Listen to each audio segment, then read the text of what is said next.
오늘 우리가 나눌 하나님의 말씀은 창세기 38장 24절부터 30절 말씀까지 봉독해 올립니다. 석 달쯤 후에 어떤 사람이 유다에게 일러 말하되 내 며느리 다말이 행음하였고 그 행음함으로 말미암아 임신하였느니라. 유다가 이르되 그를 끌어내어 불사르라. 여인이 끌려 나갈 때에 사람을 보내어 시아버지에게 이르되 이 물건 임자로 말미암아 임신하였나이다. 청하건대 보소서. 이 도장과 그 끈과 지팡이가 누구의 것이니까 한지라. 유다가 그것들을 알아보고 이르되 그는 나보다 옳도다. 내가 그를 내 아들 셀라에게 주지 아니하였음이로다 하고 다시는 그를 가까이 하지 아니하였더라. 해산할 때에 보니 쌍태라. 해산할 때에 손이 나오는지라. 산파가 이르되 이는 먼저 나온 자라 하고 홍색 실을 가져다가 그 손에 메었더니 그 손을 도로 들이고 그의 아우가 나오는지라. 산파가 이르되 내가 어찌하여 터뜨리고 나오느냐 하였으므로 그 이름을 베레스라 불렀고 그의 형 곧 손에 홍색 실이 있는 자가 뒤에 나오니 그의 이름을 세라라 불렀더라. 아멘. 오늘의 말씀은 창세기 38장을 가지고 부끄러운 유다 집안이라 제목해서 나눕니다. 이 창세기 38장은 요셉의 스토리가 뚝 끊기고 요셉의 넷째 형인 유다와 그의 며느리인 다말을 통해서 베레스와 세라를 낳는 이야기가 기록되어 있습니다. 창세기 38장은 설교하는 것이 매우 조심스럽습니다. 제가 알고 있는 어떤 분은 맘먹고 새해에 성경을 좀 읽어봐야 되겠다. 그래서 창세기부터 읽다가 창세기 38장을 읽다 말고 놀래버렸습니다. 세상에 성경이 거룩한 책인데 어떻게 이렇게 막장 드라마, 시아버지가 며느리와 아이를 낳는 이야기가 있느냐, 애보기가 무섭다. 그래서 교회도 안 나오고요, 성경도 떠나버린 한 오랫동안 교회 안 나오신 분을 제가 보았습니다. 성경 38장을 잘못 이해하면요 그렇게밖에 이해가 안 됩니다. 종교개혁자인 마르틴 루터는 창세기 38장에 대해서 어찌하여 성령 하나님께서 이런 수치스러운 일을 기록하셨습니까? 라는 질문에 대해 아무도 자기의 의로움과 지혜를 자랑치 못하게 하고 또 하나는 자신의 죄로 인하여 절망치 않게 하려 함이다 라고 대답했습니다. 유명한 성경 주석가인 매튜 헨리는 창세기 38장을 가지고 아무리 봐도 유다의 이 스토리를 보면 그를 칭찬할 사람이 아무도 없다. 차라리 숨기는 것이 더 낫지 않느냐. 그렇게 얘기했을 때에 매튜 헨리는 성경은 아무것도 역사 속에 숨기는 것이 없다. 1.1획도 거짓이 없고 숨김이 없는 정직한 책이다. 이런 방법이 아니고서는 우리를 가르칠 수 없는 비상한 진리가 있기 때문이다 라고 대답했습니다. 창세기 우리 38장 전에 우리 지난 시간에 나누었던 창세기 37장의 맨 마지막 구절은 이렇게 되어 있습니다. 그 미디안 사람들은, 이 미디안 사람들이 누구냐면 요셉을 은이십에 산 사람들이에요. 그를 애굽에서 바로의 신하 친위 대장 보디발에게 팔았더라. 노예로 팔은 거예요. 그리고 38장을 건너뛰어서 39장 1절에 보면 이렇게 되어 있습니다. 요셉이 이끌려 애굽에 내려가매 바로의 신하 친위 대장 애굽 사람 보디발이 그를 그리로 데려간 이스마엘 사람의 손에서 요셉을 사니라. 37장과 39장을 보게 되면 연결된 스토리를 다시 한번 반복하고 말씀이 이어지게 됩니다. 그러면 38장은 뭐냐? 요셉이 노예로 팔려나가게 돼서 애굽으로 들어가게 되고, 창세기 47장에 보면 야곱이 아들 요셉이 죽은 줄 알고 있다가 살아있다라는 소식을 듣고 애굽으로 들어가기까지의 시간이 약 22년인데 그동안의 성경에 기록되어 있는 모든 것은 요셉에 관한 이야기이고 요셉을 팔아먹은 그러니까 야곱의 집안의 이야기는 단 한 번 나오는 것이 바로 이 창세기 38장의 이야기입니다. 22년 동안에 나와 있는 이 형제의 이야기는 유다의 이 부끄러운 일이 전부인 것입니다. 요셉은 우리 지난 시간에 나누었습니다마는 아버지 야곱의 심부름으로 형들의 안부를 물으러 갔다가 형들이 분노하여서 자기 동생을 죽이기로 맘먹었습니다. 루벤이 나서서 죽일 거 뭐 있느냐, 이 웅덩이에 넣어버리자, 구덩이에. 그리고 넣어버렸습니다. 그러니까 유다가 나서서 고기 놔두면 미라되는 거 뻔합니다. 말라 죽는 거 뻔하거든요. 그러니까 여기서 그렇게 놔두지 말고 미디안 상인에게 노예로 팔자. 그래서 은 20에 팔은 겁니다. 그리고 요셉만 입고 있었던, 야곱이 사랑해서 입혔던 채색 옷을 피를 묻혀서 아버지에게 주면서, 아버지, 아무래도 이거 요셉 옷 같은데 요셉이 죽은 것 같습니다. 그 이야기를 들은 야곱이요, 얼마나 우는지 모릅니다. 37장에 보면은 처절하게 꺽꺽대면서 날마다 우는 겁니다. 형제들이, 아버지, 아들이 하나밖에 없어, 우리들도 다 아들이야, 그래봐야 소용없이 계속 울면서 나는 이제 죽고 싶다, 더 이상 살고 싶은 마음이 없으니까 나 죽었으면 좋겠다, 계속 우는 거예요. 유다가 이렇게 보니까 자기 형제들이 다 요셉을 팔아먹고 아버지가 저렇게 고통스럽게 우는데, 그 다 범인들이 자기인데, 불고기만 먹어도 이놈들이 동생 팔아먹고 죽었는지 살았는지도 모르고, 아버지는 저렇게 처절하게 우는데 불고기가 목구멍에 넘어가냐 이놈들아. 지도 동참했으면서도 형들의 그 가증스러운 모습을 보니까 견딜 수가 없는 거예요. 그래서 창세기 38장은 유다가 그 형제를 집을 떠나는 이야기부터 시작됩니다. 원래 도둑놈들이요, 남 도둑질하는 거 보게 되면 저 나쁜 놈 저렇게 도둑질하다니, 그 남들은 또 못하게 하는 거예요. 이중살림하면서 첩두고 살아가는 사람들이 연속극 보다가 바람피는 이야기 보면 저 나쁜 놈 저럴 수가 있나, 인간이 그런다는 거예요. 자기는 로망스고 남들은 다 바람피는 거기 때문에 그렇습니다. 이 유다가 집안에 아버지는 울고 있고 형제들의 모습을 보면 가증스럽고, 그래서 집을 떠납니다. 가나안 사람 수아의 딸과, 이 여자 수아가 아니고 이 수아가 아니고 이 수아, 남자 수아의 딸과 결혼해서 아들 셋을 두게 됩니다. 엘과 오난과 셀라입니다. 그런데 그 첫째 아들 엘이 가나안 여인 다말과 결혼을 했는데, 성경에는 무슨 죄 때문인지는 안 나오지만 엘의 죄로 말미암아 하나님께서 엘을 치셔서 죽게 했습니다. 그러니까 다말이 혼자가 된 거예요. 근데 이스라엘은 그 당시에 고엘 제도, 오늘 이게 굉장히 중요합니다. 고엘 제도라는 것이 있습니다. 이게 뭐냐면 형이 자식이 없이 죽게 되면 계대가 끊어집니다. 성경에 계대가 끊어지지 못하도록 대신해서, 형을 대신해서 아이를 낳도록 하는 것이 동생을 형수에게 장가가게 하는 거예요. 그런데 오난이, 동생이 형수에게 시집가서 보니까 자식을 낳아야 자기 이름으로 계대를 잇는 것이 아니니까 일부러 계대를 잇는 일을 시행하지 않습니다. 그래서 하나님께서 오난도 쳐서 죽였습니다. 이쯤 되면 시아버지 유다의 마음은요, 걱정이 태산 같습니다. 법에 의하면 셋째 아들 셀라를 줘야 됩니다. 그런데 셋째 아들 줬다가 이게 아무래도 다말이 청산가리 먹이는 것 같기도 하고, 그래가지고 셋째 아들은 주기 싫으니까 뭐라고 얘기하냐면, 막내 셀라가 어리니까 클 때까지 너는 친정에 가서 기다리고 있어라. 그래서 친정으로 보낸 겁니다.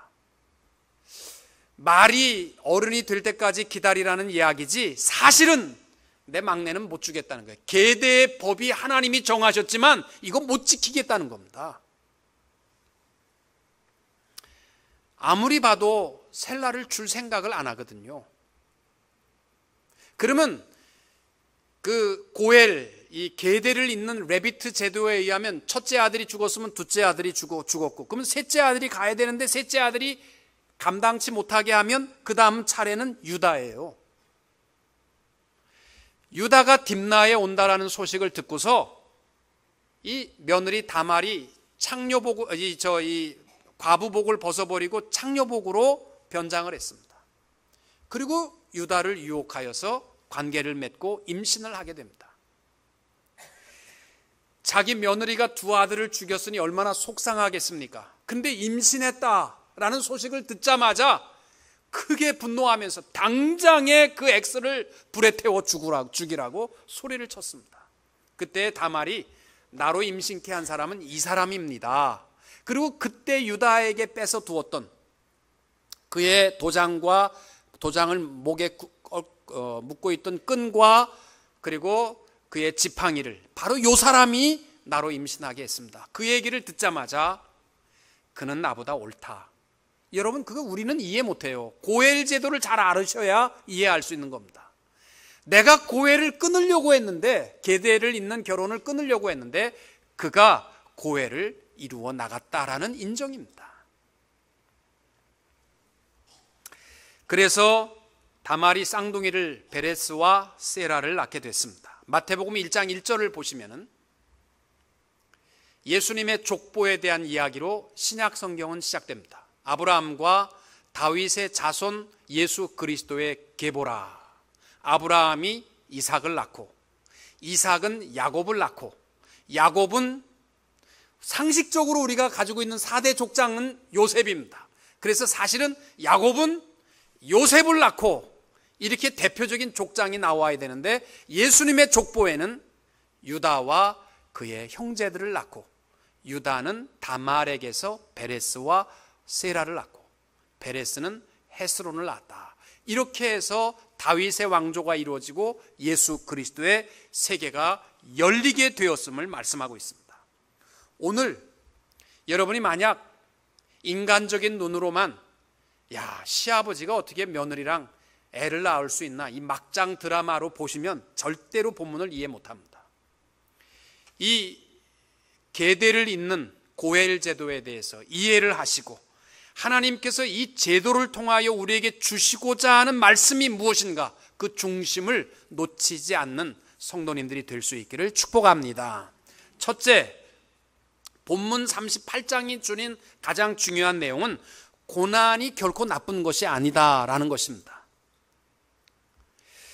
요셉은 형들의 미움과 분노로 거의 죽을 뻔했고 또 구덩이 속에서 미라가 될 뻔했고 노예로 팔림으로 말미암아 얼마나 고생하며 젊은 날을 살았는지 모릅니다. 보디발의 집에서 또 그 억울한 누명을 쓰고 감옥 생활을 해야만 했습니다.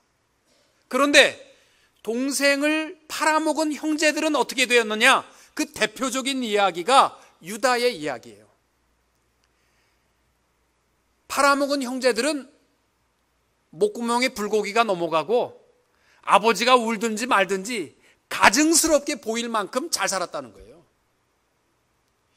요셉이 종으로 노예로 살아가지만 대표적으로 유다는 풍성하고 결혼해서 가정을 이루었고 아들도 3명이나 아들 3명 낳는 거 얼마나 행복한 건지 여러분 모르실 겁니다.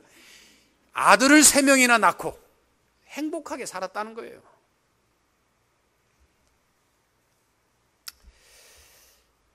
그런데 내용의 가장 중요한 것은 요셉의 고난과 요셉을 팔아먹은 형제들의 풍성한 삶을 비교하면서 고난이 나쁜 것만은 아니다라는 거예요. 요셉은 고난 가운데에서 성화되어져 갔고 유다는 풍요로움 속에서 점점 더 부패해져 갔다라는 것을 비교해서 말씀하는 것입니다. 그렇다면 우리의 삶도 마찬가지입니다. 고난과 역경의 때가 결코 나쁜 것은 아닙니다. 오히려 풍성할 때가 실상은 우리 인생의 위기이고 진짜로 기도해야만 하는 시간입니다. 그래서 시편 119편 71절에 보시면은 고난 당하는 것이 내게 유익이라. 이로 말미암아 내가 주의 율례들을 배우게 되었나이다. 고난이 유익이랍니다. 그리고 고린도후서 1장 4절과 5절에 보시면은 우리의 모든 환난 중에서 우리를 위로하사 우리로 하여금 하나님께 받는 위로로서 모든 환난 중에 있는 자들을 능히 위로하게 하시는 이시로다. 그리스도의 고난이 우리에게 넘친 것 같이 우리가 받는 위로도 그리스도로 말미암아 넘치는도다. 아멘. 고난은 두려워하지 말라는 거예요. 하나님께서 능히 위로도 크니까 고난 중에 하나님을 찬양하라, 그렇게 우리에게 말씀하고 있습니다. 우리 중엔 누구도 고난을 좋아하는 사람은 없습니다. 여러분 보십시오. 남들은, 옆에 있는 사람들은 다 풍요롭게 보이고 잘 사는 것 같고 고난이 없고 고민이 없는 것처럼 보이지요. 그러나 그 사람의 삶의 내면을 보면요, 다 고난 없는 사람 없습니다. 제가 이 LA의 그 그리피스 파크에 보면 그 식당이 좋은 데가 있는데 거기 올라가서 이렇게 밥을 먹고 LA 다운타운을 밤에 이렇게 쳐다보면요, 정말 아름답습니다. 환하고요, 말 그대로 천사의 도시처럼 평온합니다. 아름답고 평온하고 이름도 엔젤 도시고 얼마나 멋있습니까? 그런데 LA에 내려와서 구석구석 다녀보면요, 범죄 소굴 아닙니까? 혼자 무서워서 다니지 못할 만큼 어렵고 험악한 일이 디테일한 데 모습 속엔 다 있어요. 우리의 인생도 똑같습니다. 멀리 보면 훌륭하게 보이지요. 내면에 보면 냄새나고 고통스러운 고민들이 다 있습니다. 그러니까 고난에 대해서요, 두려워하지 말고 이상하게 생각도 하지 말라는 거예요. 그래서 베드로전서 4장 12절에 보면은 사랑하는 자들아, 너희를 연단하려고 오는 불시험을 이상한 일로 당하는 것 같이 이상히 여기지 말고 오히려 너희가 그리스도의 고난에 참여하는 것으로 즐거워하라. 여러분, 고난을 통하여 훈련받아야 고난은 당한 자에게 우리가 위로할 수 있습니다. 여러분, 더위를 이기는 방법은 뭐냐면 더운 데서 훈련받으면, 또 추위를 이기는 방법은요, 극한 훈련을 하면 되는 겁니다. 진짜 사나이 보십니까? 왜 그 추운데 얼음밭에서 자고 하냐면요, 추울 때 전쟁 나면 고난을 이기려면 고난의 훈련을 겪어야만 되기 때문입니다. 플로리다에 가시면은 미국 그 테니스 협회가 있는 곳에 가시면은 테니스 코트가 99개 있습니다. 여러분, 그 상상이 되십니까? 테니스 코트가 99개면요, 제가 가서 봤는데 비행장만 합니다. 어마어마하게 큽니다. 왜 전 세계에서 테니스 꽤나 치는 사람들이 거기서 훈련받느냐면 날씨가 너무나 더러워서. 거긴요, 서 있어도 여름에 땀이 줄줄 흐릅니다. 그리고 습하기 때문에 벌레, 모기가 얼마나 많은지 몰라요. 우리 같은 사람 가면요, 얼굴 형태가 없어져. 그냥 조금 있다 보니까 얼굴 형태가 없어질 만큼 모기가 와서 물고 죽겠다고 달라붙더라고요. 그런데 그곳에서 테니스 훈련을 받게 되면 전 세계 어느 대회를 가고 어느 날씨에 갖다 놔도 날씨 때문에 불편한 마음은 없답니다. 고난을 이겨야 어떤 고난도 이길 수 있기 때문에 그렇게 훈련을 받는 겁니다. 여러분, 고난은 결코 두려워할 것이 아니고 요셉의 삶과 유다의 삶을 보면 평안하고 풍요로운 것이 좋은 것이 아니라 고난을 통해서 아름답게 이루어지는 것을 기억하고 고난에 대해서 자신감을 갖게 되시기를 축복합니다. 일본의 아오모리 현에는요, 사과 농사로 유명합니다. 몇 년 전 사건이에요. 아오모리 현에 태풍이 불어가지고 사과가 거의 떨어졌는데 열에 9이 떨어졌답니다. 그 얘기는 뭐냐면 90%가 태풍으로 떨어진 거예요. 끔찍한 사건. 이제 농사꾼들은 다 망한 거예요. 어떻게 해야 될까? 다 절망할 때 딱 한 사람만 10%를 어떻게 활용할까? 가만히 생각해 보니까, 야, 태풍 속에서도 견딘 사과라. 이거는 합격 사과를 만들어야 되겠다. 그래갖고 사과 몇 개 남지 않은 데다가 테이프로 합격이라고 다 붙여놓으니까 햇빛이 고기만 안 바라니까 나중에 다른 데는 다 빨갛고 합격이라고 쓴 글자만 떼니까 색깔이 틀려졌습니다. 그리고 하는 말이 태풍에도 떨어지지 않는 사과, 대학 입시 합격 기원 선물로 최고입니다. 이렇게 광고를 해가지고요, 10개가 9개가 떨어져도 버티는 사과라는데 얼마나 좋습니까? 그래가지고 사과 하나 값이 금값이 돼가지고 떨어진 9개 값을 만회하고도 남을 만큼 풍성하게 승리할 수 있었다라고 이야기합니다. 요즘 한국 갔더니 입시철에 가면 이 합격 사과 유명합니다. 글자 써가지고 흉내내서. 고난은요, 두려워할 대상이 아닙니다. 하나님께서 사랑하는 자에게 고난을 주시고 유익을 이루게 되는 줄로 기억하시기 바랍니다. 두 번째, 이제 중요한 이야기입니다. 오늘 시차 때문에 여러분들이 눈을 개슴츠럽게 뜨고 계시는데 이거는 꼭 듣고 주무시면 좋겠습니다. 본문이 주는 가장 중요한 내용은 길 없는 벼랑 끝에서 새길을 열었던 다말에 관한 이야기입니다. 무슨 이야기냐면, 유다의 며느리 다말은요, 유다의 장남인 엘과 결혼을 했습니다. 근데 엘이 죄를 범해서 죽였습니다. 요즘 세상 같으면은 다말이 다른 데로 시집 가면 끝입니다. 그러면 행복하게 살 수 있어요. 근데 이스라엘의 법에 고엘 제도가 있기 때문에, 계대를 잇는 법이 있기 때문에 자기 선택의 자유가 없이 둘째 시동생인 오난이 이제 계대를 잇기 위해서 이제 결혼을 했는데, 고엘의 의무를 감당하지 아니함으로 하나님이 치셔서 두 사람이 죽은 거예요. 그래서 다말이 이러저러해서 자기 시아버지와 관계를 맺고 베레스와 세레를 낳았다. 이거를 고엘 제도라는 것을 이해하지 못하면요, 형편없는 막장 드라마 스토리로 그냥 지나쳐버리기 쉽습니다. 그래서 본문의 말씀을 가지고 설교하는 내용을 보면 다 이런 막장 드라마와 같은 가족이 되지 말고 우리 경건한 가정을 이룹시다, 이렇게 설교하는 내용이 단데 그 내용이 아니에요. 지금요, 고엘에 대한 제도를 우리에게 말씀하고 있는 겁니다. 왜 이 고엘이 중요하냐면요, 하나님께서는요, 계대를 대신해서 감당하게 한 거예요. 잃어버린 땅도 찾게 하셨고, 또 이 자손의 계대도 생명도 고엘을 통해서 주셨다라는 이 고엘 제도가 장차 예수 그리스도의 대속의 십자가를 상징하는 제도였습니다. 주님께서 우리의 모든 죄를 대신하시고 생명을 부여한 것은 바로 우리의 생명의 고엘 되신 예수 그리스도를 통하여 얻게 된 줄로 믿습니다. 이해가 안 되셔도 좋습니다. 하여튼 이 고엘 제도가 그리스도의 십자가를 나타나게 되는데, 이 고엘이란 말이 속량자라는 뜻이에요. 대신하는 사람. 근데 문제는요, 첫째 아들하고 둘째 아들이 죽어버렸으니까 이 심각한 겁니다. 동네 사람들이 수근수근 거리는 거 당연하잖아요. 젊은 총각이 결혼만 하면 죽는다, 그것이 알고 싶다.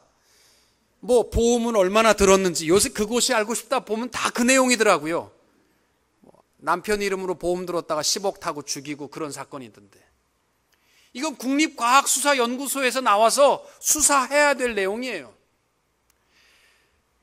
유다의 마음에는요, 이 자기 다말이 두 아들을 죽였다라는 정황은 없지만 앞만 봐도 자기 며느리 때문에 두 아들이 죽은 것 같아요.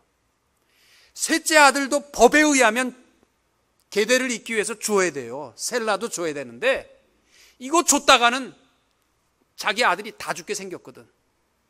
그래서 하나님의 명령을 불순종하는 거예요, 유다가 지금. 그래서 계대를 잇는 법을 자기가 막은 거예요. 못하게 한 겁니다. 근데 신명기 25장 내용에 보시면은 계대를 잇는 법 고엘 제도를 어떻게 엄격하게 하나님이 명령하셨냐면, 만약에 이 고해를 잊지 않는 가정에 사람이 있으면 성문에서 장로들이 그 식구들을 불러다 놓고 그들을 혼내고 그들의 신발을 벗기고 사람들 앞에 그를 선포하고 그 얼굴에 침을 뱉고, 이 사람들은 하나님의 명령을 어기고 집안을 망하게 하는 사람들이라고. 그래서 집에 편말을 붙여놨어야만 했습니다. 평생 붙여야 되는데 그 평생 붙여야 할 내용이 뭐냐면 신을 벗기운 자의 집이라. The family of the unsandaled. 이 말의 뜻은 무슨 뜻이냐면 가문을 세우는 집안이 아니고 스스로 무너뜨리는 무식한 하나님의 명령에 불순종한 사람들이라는 편말을 붙여야만 했습니다. 근데 유다가 그렇게 해서라도, 그 창피를 당해서라도 셀라를 살려야 되겠다는 마음을 가진 겁니다. 유다의 이 결정이 사실은 유다의 집안의 계대는 다 끝난 겁니다. 다말이 애를 가질 수 있는 가능성은 없습니다. 엘도 오난도 다 계대는 끊어져 버렸습니다. 하나님의 생명의 계대가 끝난 겁니다. 이러한 상황에서 다말이 셀라를 안 주면 그 다음 계대를 이을 사람은 유다밖에 없는 거예요. 그래서 창녀의 복장을 하고 시아버지를 유혹하여서 계대를 잇는 일을 감당한 겁니다. 훗날 유다가 임신했다는 소식을 듣고 죽이려다가 바로 이 사람이 애아버지입니다. 내가 한 일은 창녀 노릇한 것이 아니라 고엘의 책임을 감당한 겁니다 라는 이야기예요.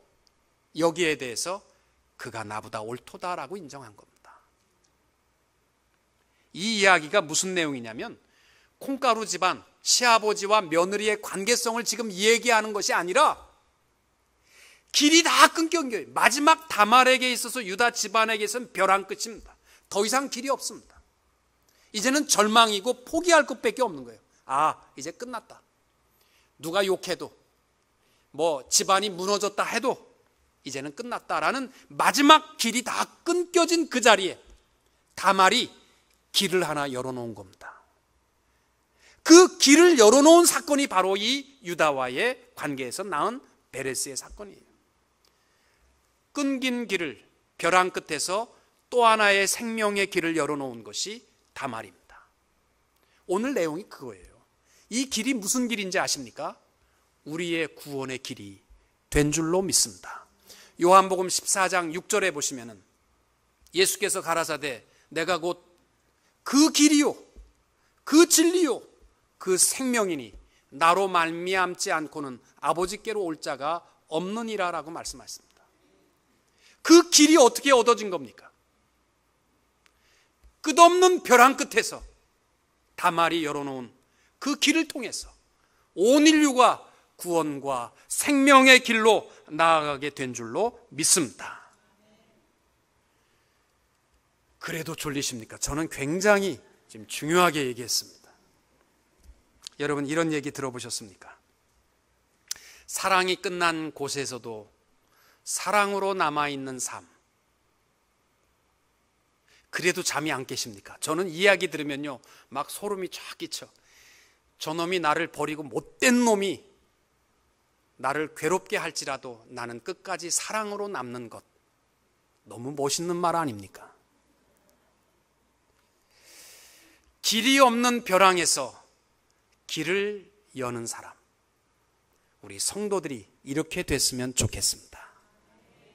사랑의 길이 캄캄하게 막혀도 나는 사랑으로 남을 수 있고 나아갈 길이 완전히 없어져도 새로운 길을 열 수 있는 절망치 않는 성도들이 되시기를 축복합니다.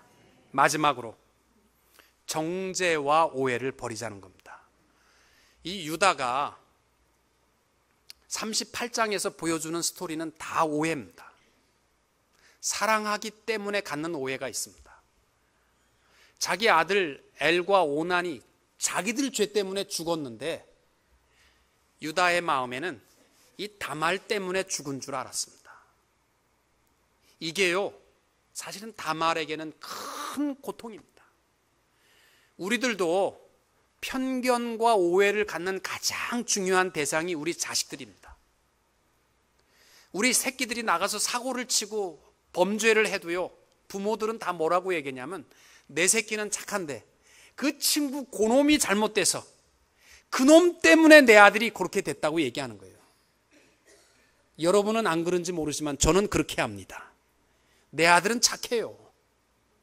내 아들이 밤늦게 사고치고 들어와도 내 아들은 일찍 들어오고 싶은데 그 친구를 잘못 새겨서 다 늦게 들어왔다고 생각합니다. 편견과 지나친 사랑이요, 누군가는 고통을 당하고 오해를 받는 것 기억해야 합니다. 저는 저 새 사진을 보면서 남의 새끼는 쥐어 누르고 지 새끼한테만 먹이려고 하는 새가요, 보이십니까? 또 하나 우리가 가져야 할 편견과 오해는 미워하기 때문에 갖는 오해가 있습니다.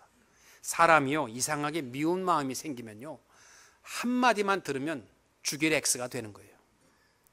다말이 자기 두 아들을 잡아먹었다고 생각하니까 다말이 임신했다? 이런 몹쓸, 자기가 범인인 거, 자기 때문에 그렇게 된 거는 모르고 아무것도 하나님의 약속에 대한 것도 생각하지도 못하고 이 죽일 X, 당장에 불에 태워 죽여라, 이렇게 정죄하게 돼 있습니다. 여러분, 우리 판단을요, 특별히 조심해야 됩니다. 나 예수 믿고 오랫동안 성경을 받고 장로고 목사니까 판단이 옳다? 그런 거 없습니다. 제가 지난 여호수아 성경대학 개강 때 말씀을 드렸습니다. 그리스도인과 비그리스도인의 차이점이 뭐냐? 그 안에 예수님이 살아계시는 거죠. 그건 우리가 알 수 없어. 비그리스도인과 그리스도인을 그러면 어떻게 우리가 삶을 통하여 판단할 수 있느냐? 내 생각에는 이것이 옳고 내 생각에는 이것이 그르기 때문에 행하는 사람들은요, 크리스찬의 기준점이 아닙니다. 왜? 우리는 전적으로 부패된 양심을 갖고 살아갑니다. 켈빈이 말하는 5대 교리 가운데 첫 번째가 토탈 디프라비티입니다. 전적인 타락은 우리 양심도 타락했는데 이 양심에 의지해서 선과 악을 구분하는 것은 미련한 일입니다. 우리의 기준은 오직 하나님의 말씀입니다.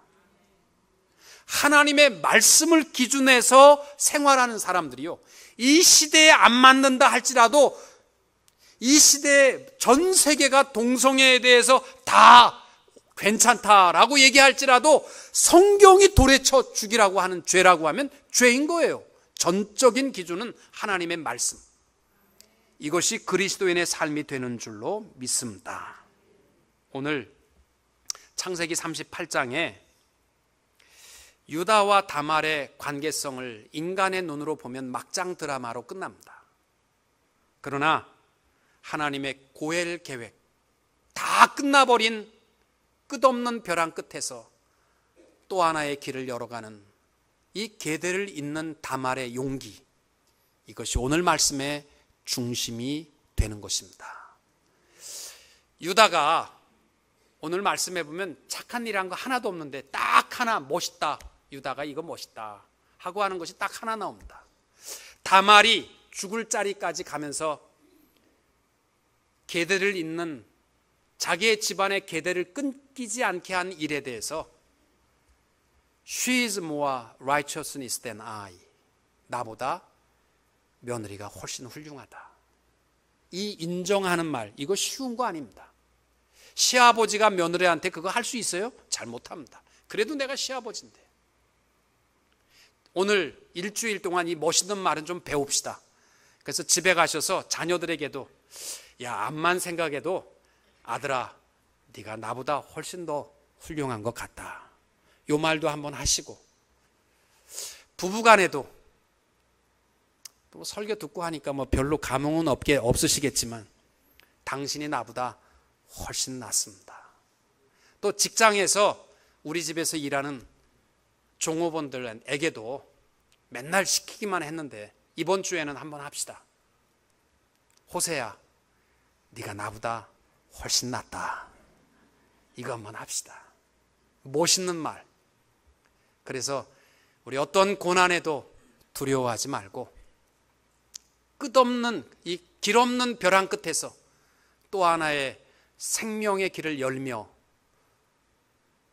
살아갈 수 있는 성도님들이 다 되시기를 주님의 이름으로 축원합니다.